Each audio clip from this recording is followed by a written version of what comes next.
ഈശോ മിശിഹായിക്ക് സ്തുതിയായിരിക്കട്ടെ.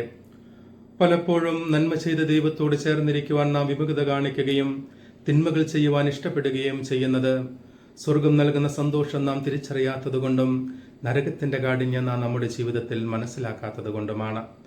യേശുവിൽ പ്രിയ സഹോദരരെ, ഇന്നത്തെ സുവിശേഷത്തിൽ യേശുനാഥൻ ഒരു പിശാച് ബാധിതയിൽ നിന്നും അനേകം പിശാചുകളെ ബഹിഷ്കരിക്കുമ്പോൾ ആ പിശാചുകൾ ക്രിസ്തുവിനോട് യാചിക്കുന്നത് അവരെ പാതാളത്തിലേക്ക്, നരകത്തിലേക്ക് പറഞ്ഞയക്കരുതെന്നും അടുത്തുള്ള പന്നിക്കൂട്ടത്തിലേക്ക് പ്രവേശിക്കുവാൻ അനുവാദം ചോദിക്കുകയുമാണ് ചെയ്യുന്നത്.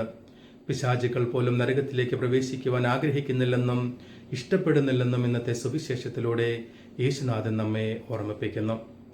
മത്തായി സുവിശേഷം 13-42 വാക്യത്തിൽ യേശുനാഥൻ പറയുന്നു, തിന്മ ചെയ്യുന്നവർ അഗ്നികുണ്ഡത്തിലേക്ക് എറിയപ്പെടും. വീണ്ടും മത്തായി സുവിശേഷം 25-41 വാക്യത്തിൽ നരകത്തെ നിത്യാഗ്നി എന്നാണ് യേശുനാഥൻ വിശേഷിപ്പിക്കുന്നത്. ഈ വചനഭാഗത്തിലൂടെയെല്ലാം നരകത്തിന്റെ കാഠിന്യം വെളിപ്പെടുത്തുവാനാണ് യേശുനാഥൻ പരിശ്രമിക്കുന്നത്.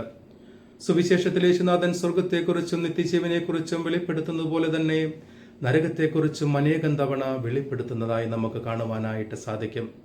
ആയതിനാൽ പ്രിയ സഹോദരരെ, ഇന്നത്തെ സുവിശേഷത്തിന്റെ വെളിച്ചത്തിൽ നാം നമ്മോട് തന്നെ ചോദിക്കേണ്ടത്, നരകത്തിന്റെ കാഠിന്യം നാം നമ്മുടെ ജീവിതത്തിൽ തിരിച്ചറിഞ്ഞിട്ടുണ്ടോ? അത് തിരിച്ചറിയുവാൻ പരിശ്രമിച്ചിട്ടുണ്ടോ?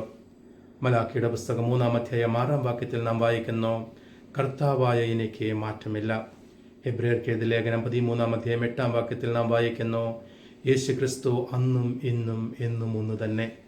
ക്രിസ്തുവിന് മാറ്റമില്ലെങ്കിൽ ക്രിസ്തുവിന്റെ വചനത്തിനും മാറ്റമില്ല എന്ന ബോധ്യത്തോടുകൂടെ നിത്യനരകത്തെക്കുറിച്ചുള്ള ക്രിസ്തുവിന്റെ ആ പഠനത്തിൽ നിന്നും പാഠം ഉൾക്കൊണ്ടുകൊണ്ട് നരകം ഉപേക്ഷിക്കുവാനും സ്വർഗം സ്വന്തമാക്കുവാനും നമുക്ക് ആത്മാർത്ഥമായി പരിശ്രമിക്കാം.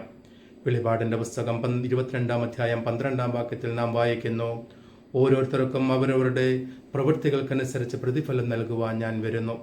ഈ ഒരു ബോധ്യത്തോടുകൂടെ നരകത്തിന് അർഹമാകുന്ന എല്ലാ പ്രവൃത്തികളും ഉപേക്ഷിച്ച് സ്വർഗം സ്വന്തമാക്കുവാനുള്ള നന്മകൾ ചെയ്തുകൊണ്ട് ജീവിക്കുവാൻ നമുക്ക് ആത്മാർത്ഥമായി പരിശ്രമിക്കാം.